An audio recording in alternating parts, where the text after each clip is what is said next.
Hai semuanya, kembali lagi ke ceritanya Mbak Kasir dan kali ini aku mau timbang-timbang telur sambil kita cerita ringan seputar kasir aja.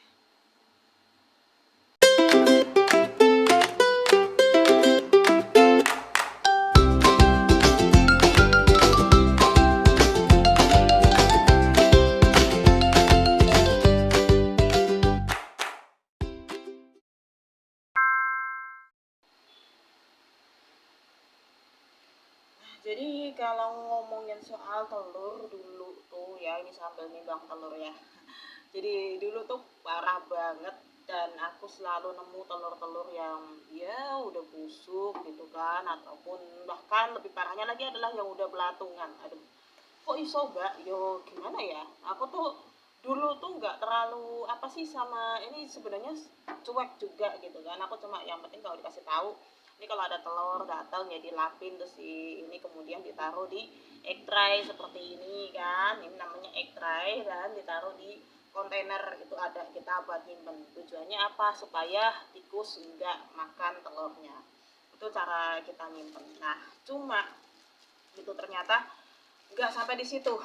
Nah yang jadi soal adalah ternyata kita juga harus merhatiin jika ada yang pecah atau misalnya ada yang retak. Nah aku tuh juga termasuknya bersihin kayak gini. Nah ini kan ada bulu-bulunya tipis ya tadi ya, kemudian ada juga yang retak, ada yang apa, itu memang harus disingkirin. Kalau misalnya sekedar kotor sih masih bisa kita bersihin, tapi kalau yang sudah kita curigai misalnya kayak gini kan, dikocok-kocok udah acak gitu kan, udah kacak gitu, udah kayaknya nih udah lama, nah itu mesti kita singkirin ataupun dipecahkan di saat itu juga untuk tahu ini beneran udah bau atau emang udah nggak layak. Seringkali masalahnya adalah di kuning telur yang udah ini ya, udah hancur, karena kan orang mesti nggak mau, wah jangan-jangan ini udah lama. Ini bukan masalah satu dua toko, bahkan di warung sebelah aku pernah beli pun, warung sebelah rumah ya, kayak gitu juga. Cuma aku ya udahlah, namanya udah kayak gini mau gimana lagi, dan dimakan tetap enak sih, nggak ada masalah. Cuma yang jadi masalah ketika aku pernah mecahin telur dan ternyata itu sudah bau, udah busuk gitu ya, itu yang bermasalah. Nah kalau itu ya udah buang aja. Aku pernah kayak gitu sampai buang minyak satu wajan terpaksanya. Karena daripada kita nggak buang kan ya jorok juga sih ya, maksudnya udah bau kayak gitu loh, asli bau banget gitu kalau telur udah busuk itu. Kayak gimana kalau yang kalian pernah ya, kayak gitulah baunya. Jadi nggak mungkin nggak aku buang. Nah kalau misalnya hal-hal kayak gitu kan ya kita nggak bisa menghindari, tapi bisanya adalah kalau terjadi ya kita minta sama pembeli tukar lagi aja nggak apa-apa. Misalnya yang mbak ini kok yang rusak sampai 4 butir atau berapa, nggak apa-apa ditukar lagi, nanti kita akan buatkan nota bahwa ada pengeluaran telur di mana di situ untuk pengganti karena telurnya busuk. Cuma itu aja sih, nggak usah terlalu didramatisir ya kalau aku kayak gitu ya. Nggak tahu ya kalau di tempat kalian atau di toko yang lain kayak gimana. Ya tadi ya yang udah aku timbang dan aku bungkusin, aku taruh di sini. Nah ini setiap kotak ada tulisannya kayak gitu, ada setengah dan ada seperempat. Nah ini yang setengahan dan yang ini yang seperempat seperti itu. Jadi supaya memudahkan pembeli, kalau pembeli mau ngambil, mbak nggak takut dicuri. Waduh lah, itu sudah pernah ya kita kecurian telur, itu sudah pernah sampai akhirnya sempat mau pasang CCTV dan akhirnya ya itu cerita di video yang lain aja kenapa dengan telur, tapi overall yang lain-lain aman deh soal telur ini.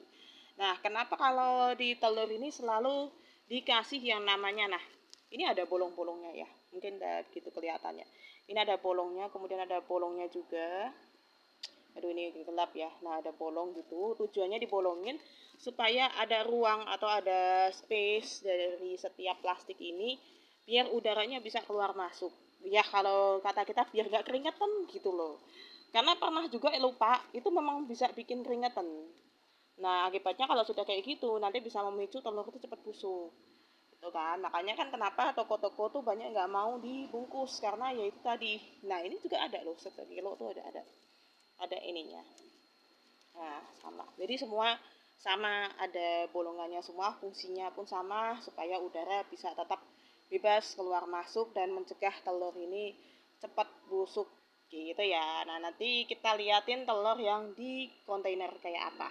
Nah, ini yang aku tunjukin adalah telur yang ada di dalam kontainer. Ini udah bersih ya, karena tadinya kan seperti biasa kalau kita beli telur yang petian gitu, ya masih di dalam peti.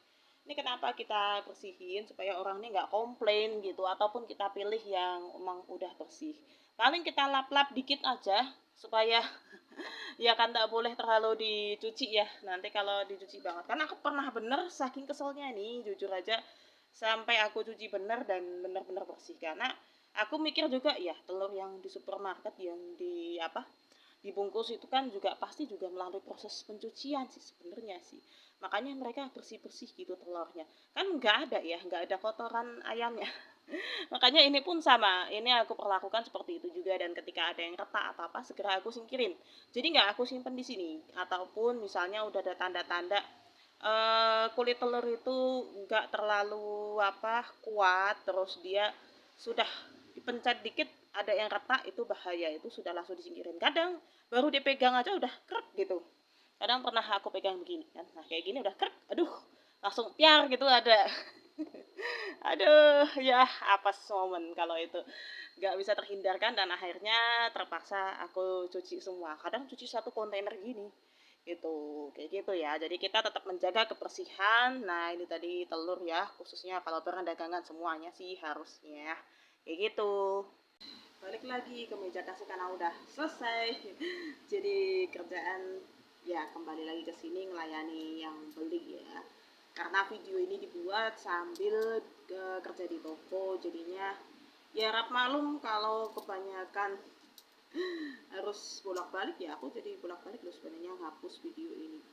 So balik lagi soal telur, kalau buat aku gitu kan, setiap toko pasti sudah mengusahakan yang semaksimal mungkin untuk mencegah adanya telur-telur busuk, kemudian yang nggak layak konsumsi dan sebagainya. Jadi ya kita nggak bisa terus bilang bahwa wah kok nggak tertata, ataupun misalnya kok kayaknya mau menjebak, enggak juga ya.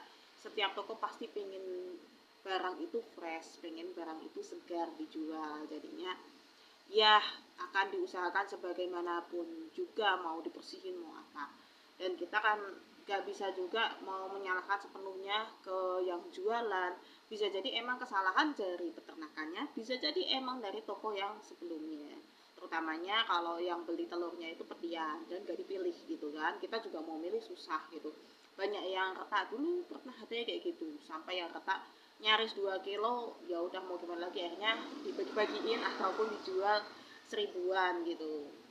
Pernah ya, namanya rugi ya gimana, itulah resiko orang jualan. Jadi gitu ya, kalau misalnya ada yang kalian beli telur kemudian telurnya wah kok kayaknya udah busuk atau apa, sampaikan aja.